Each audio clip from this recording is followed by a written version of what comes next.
Sur le plan de la santé mentale, c'est absolument intolérable, c'est intenable, c'est une vraie torture. Cécile Colère et Jacques Paris viennent d'être inculpés pour espionnage pour le compte du Mossad en Iran.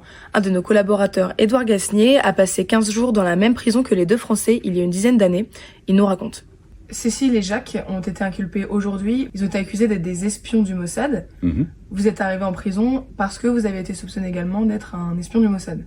Oui, effectivement, le motif d'incarcération comme quoi on serait un espion à la solde d'Israël est très fréquent et très commun en Iran. Il est très utilisé pour, en réalité, garder sous le coude des otages politiques.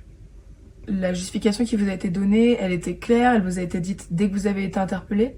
Non, les interrogatoires néanmoins ont tout de suite conduit à penser que c'était cette raison-là pour laquelle j'étais enfermé, mais ça n'a pas été clairement dit. J'ai ensuite été jugé très sommairement, je suis passé devant un tribunal de justice, dans une procédure extrêmement rapide dans laquelle je n'ai pas compris grand-chose. Je n'avais pas de contact avec mon ambassade et je n'ai pas eu non plus de notification comme quoi je serais libéré. J'ai été libéré subitement. Les interrogatoires, effectivement, laissaient tout de suite, ne laissaient aucune place au doute. L'ambassade a quand même été finalement au courant, elle est venue à votre hôtel.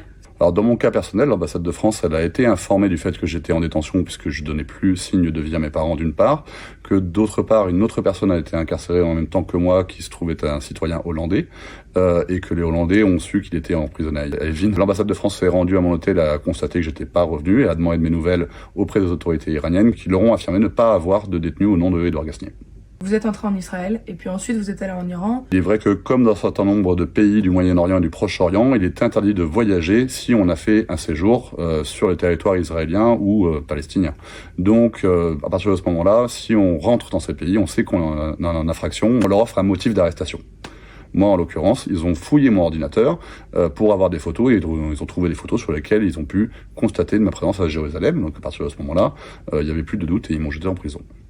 Elle ressemble à quoi cette prison?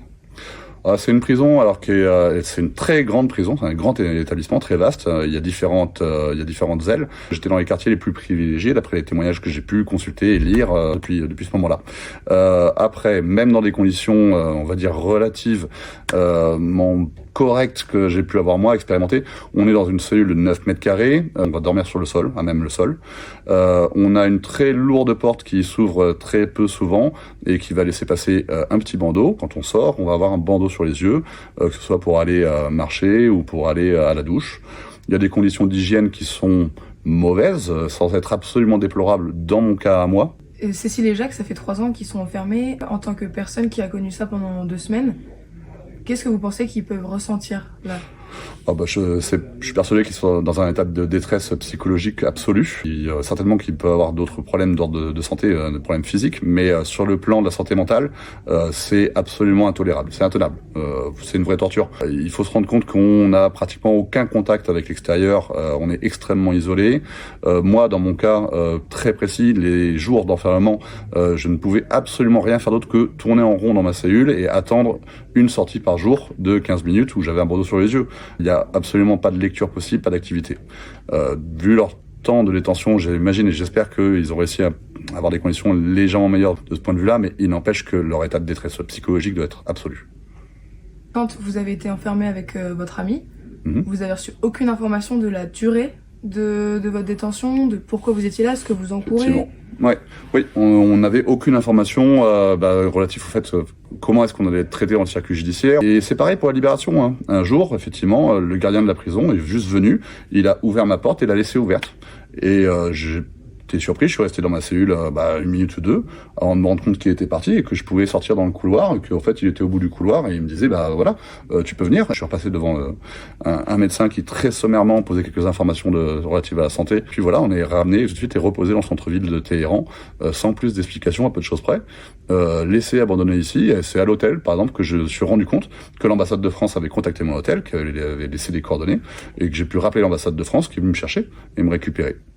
Et à quoi ça ressemble un entretien quand on est accusé d'être un espion du Mossad? C'est assez particulier. Alors d'abord, effectivement, on est interrogé par des forces de police. En fait, ce sont des gardiens de la Révolution qui Quand on a un occidental comme moi, à cette époque-là en particulier, prend soin de pas nous frapper directement, par exemple. Ils tapent tout ce qui est table, tout ce qui est chaise, ils font beaucoup de bruit. On passe quand même beaucoup de temps avec un bandeau sur les yeux dès qu'il y a une autre personne qui va être dans la salle, la même salle que vous. Sinon, on est dans une toute petite pièce de 6 mètres carrés, dans mon cas aussi, devant un miroir sans teint, sous lequel il y a une fente, et on glisse et on nous demande de glisser des informations, des feuilles, etc. Ça donne lieu à des questions qui seront vraiment très dérangeantes par rapport à ce qu'on connaît nous de notre système carcéral ou judiciaire. Par exemple, j'ai eu des questions en me disant, voilà, vous avez donné tous les mots de passe de vos emails, tous les mots de passe de vos accès réseaux sociaux, vous les écrivez, identifiant mot de passe, et on va aller les voir.